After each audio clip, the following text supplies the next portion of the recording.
San Diegans are starting to receive their ballots in the mail, but are candidates talking about the issues voters really care about? Welcome back. I'm Carlo Cicchetto. I'm Marcella Lee. Tonight, as we celebrate Hispanic Heritage Month, CBS 8's Steve Price talks with the leaders of two major organizations that focus on helping Hispanics have a louder voice in their communities.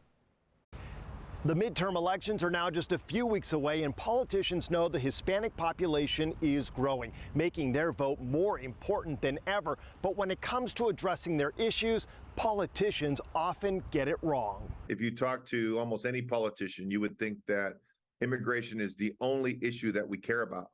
Gary Acosta says in reality, immigration isn't even a top 5 concern for Latino voters right now. And a recent poll from Unidos US and Mi Familia Vota supports that. Inflation certainly is number one. Healthcare is among those, and gun violence. Clarissa Martinez from Unidos US says for the first time ever, abortion is a top concern, with 3/4 of those surveyed saying regardless of their personal beliefs, they think it's wrong to make abortion illegal. Because this is a community that believes very strongly in family, faith, and country, the assumption has been that Latinos are against abortion or are divided. Well, that hasn't been true before the Supreme Court decision, nor is it true now.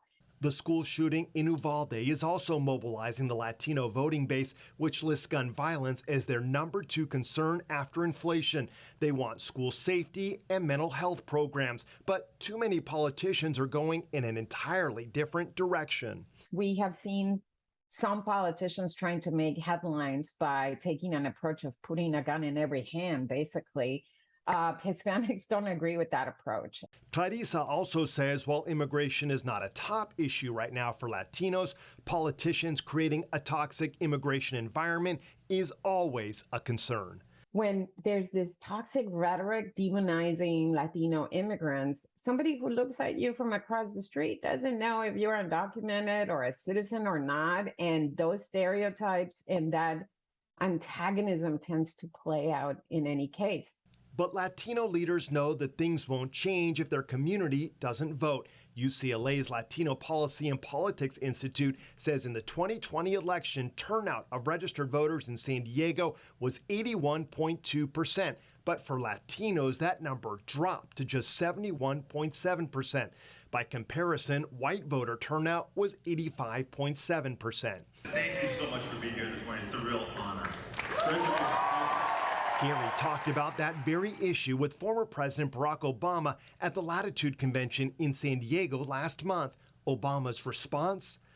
If you're a community that doesn't vote at the same numbers as other segments of the population, your issues are not going to rise to the top. They're not going to get done. That was his point. And that leads to this concern. There is not a lot of excitement over November's election, so leaders fear Latino turnout will be low. But they say in reality, this election is extremely important. State and local elected leaders sometimes have a bigger impact on our daily lives than somebody at the presidential level. The bottom line, Latino voters can make a big difference in elections, but they have to go to the polls in higher percentages. And those voters tend to be socially liberal but fiscally conservative, making them open to both major parties and to candidates who are truly listening to their concerns. We want both parties to work to earn our vote, and I think they can. And if they focus on the things that Latinos really care about, they're going to find a very attentive audience. In Kearney Mesa, Steve Price, CBS 8.